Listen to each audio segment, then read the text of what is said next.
کیا تراویح کی نماز عورتوں کے لیے بھی ضروری ہے؟ بالکل، جس طرح مردوں کے لیے تراویح کی نماز پڑھنا سنت موقدہ ہے، بالکل اسی طرح عورتوں کے لیے بھی تراویح کی نماز پڑھنا سنت موقدہ ہے۔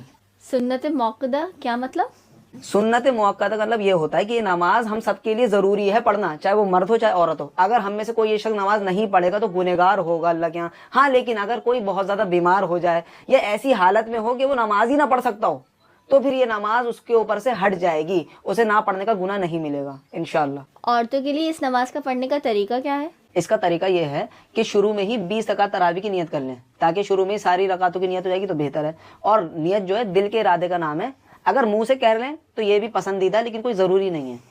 اور جو قرآن آپ کو یاد ہے وہ آپ ان 20 رکعتوں میں پڑھیں۔ اگر آخری کی 10 صورتیں یاد ہیں تو شروع کی 10 رکعتوں میں 10 صورتیں پڑھیں اور بعد کی 10 رکعتوں میں پھر ریپیٹ کر لیں 10 صورتوں کو۔ اور اگر 10 صورتیں آخر کی یاد نہیں ہیں قرآن کی تو جتنی صورتیں آپ کو یاد ہیں تو آپ وہی ان 20 رکعتوں میں پڑھیں، کوئی مسئلہ نہیں ہے۔ تو کیا 20 رکعت ایک ساتھ پڑھنا ضروری ہے عورتوں کے لیے؟ کیونکہ عورتوں کو تو گھر میں بہت سارے کام ہوتے ہیں، کسی کا بچہ رو رہا ہوتا ہے، کسی کے شوہر کو کھانا دینا ہوتا ہے، تمام کام بیچ میں آتے ہیں، تو کیا کریں؟ ضروری نہیں ہے کہ ہم 20 رکعت ایک ساتھ پڑھیں، بلکہ اپنی سہولت کے اعتبار سے پڑھیں۔ 4 پڑھ لیں پھر تھوڑا رک جائیں، یا 6 پڑھ لیں پھر رک جائیں، اپنے کام کر لیں، تھک گئے تو لیٹ جائیں پھر آگے پڑھ لیں۔ لیکن فجر کی نماز سے پہلے اس کو مکمل کر لیں 20 رکعت کو، کیونکہ یہ نماز سنت موقدہ ہے۔ اگر فجر کا وقت شروع ہو گیا تو اس کے بعد یہ نماز نہیں پڑھی جائے گی، کیونکہ سنت کی قضا نہیں ہوتی۔ کیا تراویح